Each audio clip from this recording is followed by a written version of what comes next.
7:45 back here in studio. Ryan Naylor from Local Work is here to tell us about some hot jobs here in the Valley. But first, we're going to start off with something a lot of people, it seems like, are doing these days. Working from home. I don't think in the news business, unfortunately, we'd never be able to have a work from home day. But in a lot of other companies, you're able to do that. And a lot of people can be really productive. You know, this is fascinating. There's a lot of research showing that productivity is actually staying at par of working in the office and increasing in a lot of instances. And so a lot of employers seeing this data are being more kind of allowing you to work from home, because that's what a lot of them, employees are looking for, is that flexibility. What's interesting is you look at the data this year, we're going to end the year about over 1 in 20 employees in the United States are working from home. That's crazy, because that was not the case 10, 20, 30 years ago. Yeah, that is double. That number is just doubled just in the last 8 years alone. So we're seeing that trend continue to improve, and a big part of that is the ability of having technology right inside your home, the fast internet speeds, and be able to connect with your phone system right through the internet. And you have 5 different companies that have some opportunities right now for work from home jobs. Tell me about them. Yeah, these are 5 companies you'll see on LocalWork.com, but we have literally hundreds of additional positions in a variety of different industries. You'll see a lot of your call center companies like Asurion, Cybercom, even American Express, where they've got the technology in place now where you can log into your computer and you're plugged in right into their infrastructure. And so you can be working just as if you were working at the desk right inside the office. Okay. Try to figure out how we can do that for TV news, too. You'd be a millionaire.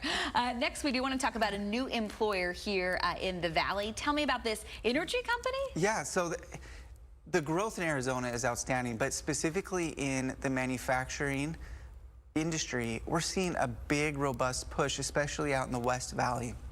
We have a new company called Bang Energy Drink. You've seen them probably around the stores and the gas stations, and they have loved Arizona so much. This is going to be their West Coast operations, their headquarters. 400,000 square feet of operating space. It's a big plant. It's very, very large for this type of a company. So 300 new positions, and the best part is they're hiring now. So they're jumping in, they're hiring, they're rolling out in phases. They're hiring their first phase right now, but we love seeing these companies, and this comes on the heels of Red Bull, who just hired 160 positions not too long ago as well. So we're starting to see more and more of a movement as Arizona being a great manufacturing distribution hub.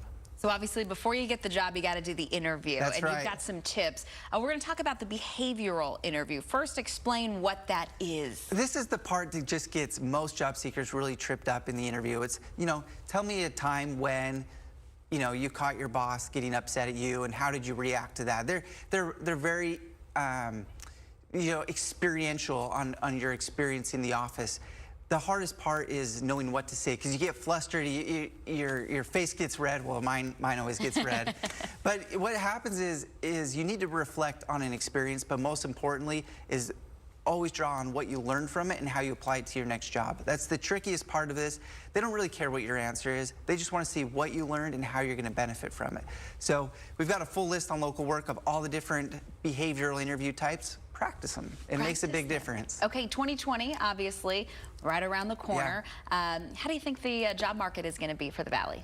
So Arizona right now is sitting about 1% ahead of the national unemployment level. I see that number completely contracting to be right on par. So we're going to probably be closer to 3% unemployment by the end of 2020, which is very, very strong for our community. Okay, Ryan Naylor joining us, giving us some good advice and obviously some good insights on where we can get those jobs. So good luck to all those job seekers out there.